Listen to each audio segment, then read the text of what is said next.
जय हिंद जय बिहार। देखिए, स्वदेशी बद्री नारायण चौधरी प्रेमघन का ये चैप्टर 4 है।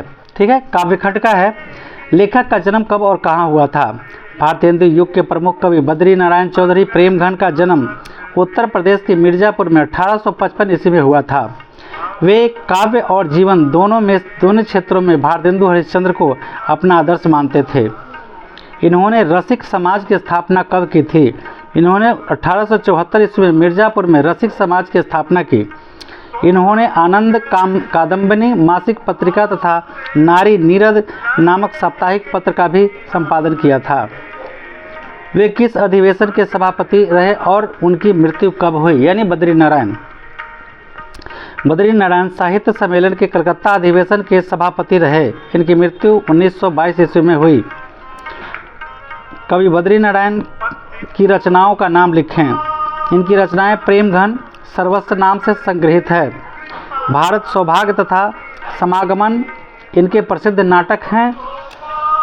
तो जीर्ण जनपद एक काव्य ग्रंथ है।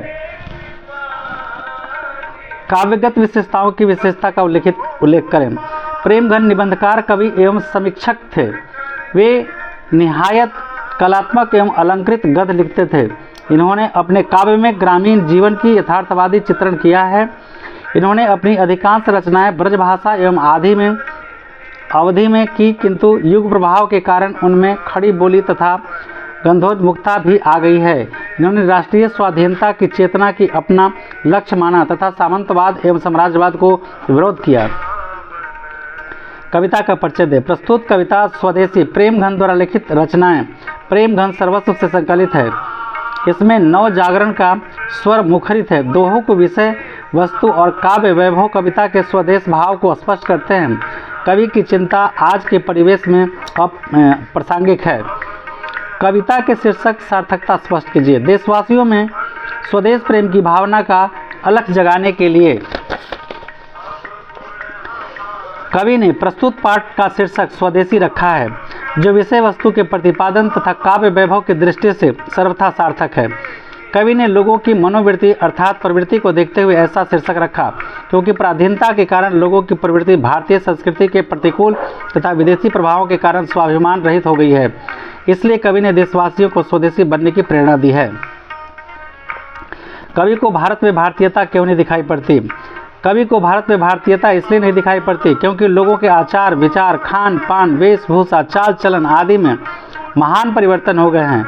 लोग विदेशी रंग में रंगने के कारण अपनी सभ्यता संस्कृति को भूल गए हैं। स्वदेशीपन का लोप हो गया है तथा अपने को भारतीय कहने में भी संकोच करने लगे हैं। अंग्रेजी बोलना, अंग्रेजी जैसा आचरण करना शान की बात समझते। तात्पर्य है कि पराधीनता के कारण भारतीय अपने पूर्वजों के गौरव को भूल गए हैं, जिस कारण उनका स्वाभिमान मर गया है। उनमें भारतीयता की कोई भी लक्षण विद्यमान नहीं है। लोग चाटुकार, स्वार्थी तथा हीन भावना से ग्रस्त हैं। इसलिए कवि को भारत में भारतीयता दिखाई नहीं पड़ता है। कवि समाज के किस वर्ग की आलोचना करता है और क्यों? कवि समाज के उस वर्ग की आलोचना करता है जो साम्राज्यवादी तथा सामंतवादी विचार के हैं। साथ ही वैसे लोग अर्थात उच्च वर्ग जो अपनी संस्कृति, भाषा, व्यवहार आदि को विदेशी चमक दमक की चकाचौंध में त्याग दिया है। तात्पर्य है कि वैसे वर्ग फिरंगियों के समर्थक बनकर स्वयं अंग्रेजी भाषा, वेशभूषा, खान पान आदि को अपनाकर अपने आप को भारतीय कहना अनुचित मानने लगे हैं। कवि ने ऐसे लोगों की आलोचना करते हुए अपनी भारतीयता की भावना भरने का प्रयास किया है तथा नव जागरण का संदेश दिया है। इसी हीन प्रवृत्ति के कारण कवि ने उच्च वर्ग की आलोचना की है। कवि नगर बाजार अर्थव्यवस्था पर क्या टिप्पणी की है? इस संबंध में कवि का कहना है कि अंग्रेजी शासन काल में भारतीय उद्योग नष्ट हो गए। स्वदेशी निर्मित वस्तुओं का उपयोग बंद हो गया, क्योंकि मशीन निर्मित वस्तुओं का अपेक्षा हस्त निर्मित वस्तुएं महंगी है। फलतः हाट बाजार, गांव नगर में विदेशी वस्तुओं का प्रभाव हो गया है। यहाँ के कारीगर बेरोजगार हो गए हैं और बेरोजगारी के कारण उनकी माली हालत खराब हो गई है। हमारी अर्थव्यवस्था अति दयनीय स्थिति में पहुँच गई है। सर्वत्र विदेशी वस्तुएं ही दृष्टिगोचर होने लगी है। अतः विदेशी वस्तुओं के आचार प्रचार से स्वदेश निर्मित वस्तुओं पर विपरीत असर पड़ रहा है। हमें गरीबी और फटेहाली में जीने के लिए विवश होना पड़ा। हमारी अर्थव्यवस्था नष्ट भ्रष्ट हो गई। नेताओं के बारे में कवि की क्या राय है? नेताओं के बारे में कवि का कहना है कि वे विलासी हैं। विलासिता में जीवन व्यतीत करने के कारण शरीर इतना भारी हो गया है कि उन्हें अपनी धोती संभल नहीं पाती, कठिन हो गया है। वे गरीबों का शोषण करते हैं, उचित मेहनताना भी नहीं देते, स्वयं उसकी कमाई खाकर स्वर्गिक सुखों का उपयोग करते हैं, मशगूल करते हैं। वे फिरंगियों के पिछलग्गू बनते हैं, चमचे बनते हैं। उन्हें अपने देश की अपेक्षा विदेशी सरकार की चिंता इसलिए रहती है कि उनके विलासी जीवन को कोई आफत न आने पावे। अतः कवि की राय है कि इन नेताओं में न तो देश प्रेम की भावना है और न ही त्याग की भावना। निष्कर्षतः यह कहा जा सकता है कि देश के नेता स्वार्थी, विलासी तथा अंग्रेजी शासन के पोषक हैं। कवि ने डफाली किसे और क्यों कहा है? कवि ने डफाली उन्हें कहा है जो फिरंगी के विरोध के बजाय समर्थन करते हैं। वैसे लोग जिनका स्वाभिमान मर चुका है या देश प्रेम की भावना आने अपने सुखोपभोग के चमक दमक में लुप्त हो गई है। तात्पर्य यह है कि जो स्वार्थ सिद्धि के लिए फिरंगियों की झूठी प्रशंसा करने में मस्त हैं अथवा किसी पद या प्रतिष्ठा की प्राप्ति के लिए दिन रात उसकी खुशामद करते हैं। कवि के कहने का आशय है कि ऐसे लोग जिन्हें न तो आत्मसम्मान की चिंता है और न ही भारतीयता का ख्याल है, वैसे लोगों की डफाली बाजा बजाने वालों की तरह उसकी खुशामद, त्याग, झूठी प्रशंसा करते हुए उसका जयगान करते हैं। तात्पर्य यह है कि सामंतवादी लोग सरकार की कृपा पात्र इसलिए हैं क्योंकि वे जनता का शोषण करके अपनी तिजोरी भर सके तथा स्वयं स्वर्गीय सुख आनंद ले सके। व्याख्या करें। मनोज भारती देखी को सकत नहीं पहचान। प्रस्तुत दोहा के माध्यम से कवि बद्रीनारायण चौधरी प्रेमघन ने भारतीयों के दूषित आचरण पर प्रकाश डाला है। कवि का कहना है कि विदेशी शासन काल में लोग अपनी पहचान अथवा विशेषता भूल दी है।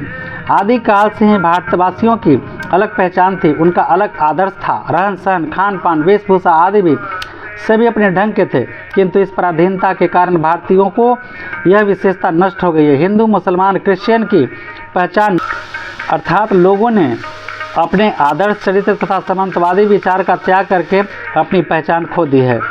अंग्रेजी रुचि गृह सकल वस्तु देखी विपरीत। व्याख्या। प्रस्तुत दोहा के माध्यम से कवि प्रेमघन ने देशवासियों की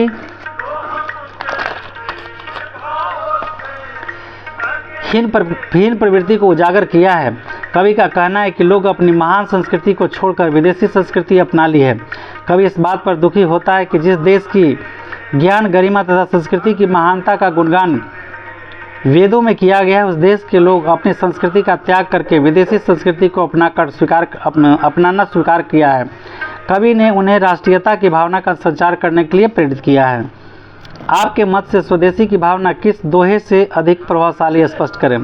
हिंदुस्तानी नाम सुनी अब ये सकुचि लजात, भारतीयता सब कछु भारत में नहीं दर्शात। मेरे विचार से उपयुक्त दोहे में स्वदेशी की भावना सबसे अधिक प्रभावशाली है, क्योंकि इस माध्यम में कवि ने देश में वासियों में स्वाधीनता की चेतना अभिभूत करने का प्रयास किया है। इस संबंध में कवि का कहना है कि पराधीनता के कलंक के कारण भारतवासी भारतीय कहने पर भी भारतीयता वस्तु व्यवहार करने में भी लज्जा का अनुभव करते हैं। इसलिए देशवासियों को अपने पूर्व गौरव का स्मरण करते हुए किसी भी तरह से फिरंगी से अपना पेट छुड़ाने का प्रयास करना चाहिए।